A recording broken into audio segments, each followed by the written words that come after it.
Hi friends, Father Ken giving my weekly 3 points for St. Pius Church.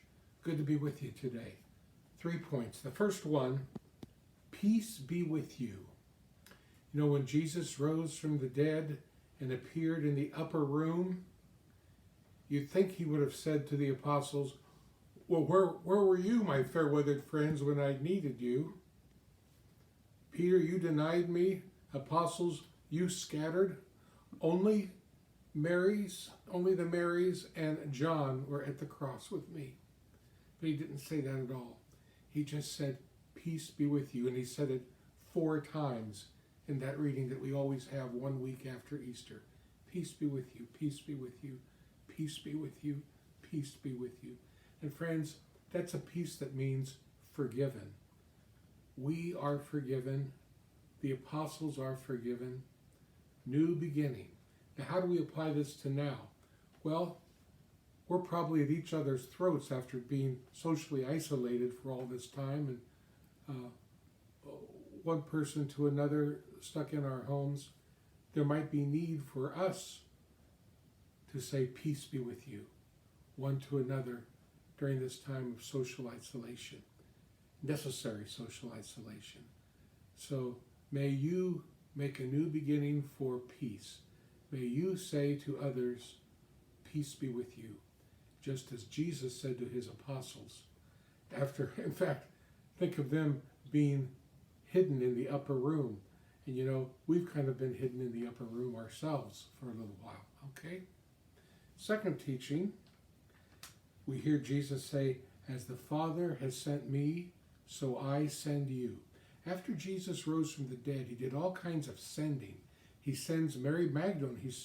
He says to her, go and tell the disciples that I will meet them in Galilee. He sends Mary Magdalene. He sends Peter. He says to Peter, feed my lambs, feed my sheep. Of course, that's not about livestock. That's about his people. That's about his followers, saying, you have to be the new minister for that. Feed my lambs, feed my sheep. And of course, he says to all the apostles, the Great Commissioning, go make disciples of all the nations, baptize them in the name of the Father, Son, and Holy Spirit. Teach them to carry out all I have commanded you, and know that I am with you even to the consummation of the world. Okay, they get sent. How do we get sent? Friends, I think we get sent in just a very basic way. We are sent to be believers, to believe that there really is God, to believe that Jesus really is the Messiah, to believe that we must do the gospel values, and if we come to Mass, and we can eventually come to Mass again, we'll hear those gospel values every week. So Mary Magdalene was sent, Peter was sent, the apostles were sent. We are sent to have faith in Jesus, to do the gospel values. We might add, of course, to participate as much as we can in the sacramental life of the church. So that would be 2 teachings. The first being, peace be with you. The second being, as the Father has sent me, so I send you. Third teaching, always 1 week after Easter, we hear the story of doubting Thomas. Now, don't think of that as a story of Jesus putting down Thomas for his lack of faith.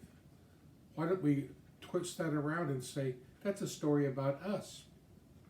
That's a story about us having faith, even though we're not bowled over with miracles, even though we can't, like Thomas, put our fingers in the wounds of Jesus. All we have to go on really is what we call paradosis, the handing on of the story from one generation to another, all the way 2,000 years later to here. That's called the Greek word paradosis. It's used by St. Paul.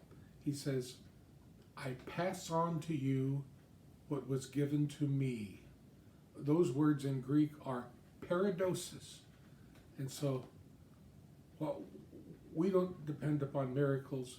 We just depend upon the passing on of the story. Jesus gives us, all of us gathered here today, a big compliment.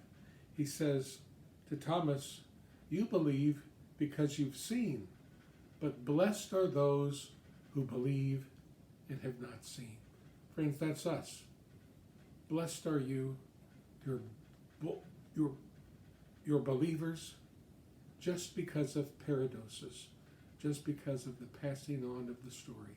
And Jesus says, we are blessed people because of our faith, believing in Jesus. 2,000 years later, paradosis, the passing on. That's an important word and very much connected to the story of Doubting Thomas. Okay, 1 week after Easter, 3 important teachings. Try to remember these brief words. Peace be with you. As the Father has sent me, so I send you. And the story of Doubting Thomas, really a story about a compliment about us who are believers from afar. Still, we believe. 3 points. Hang in there. We'll be getting together soon. Bye-bye.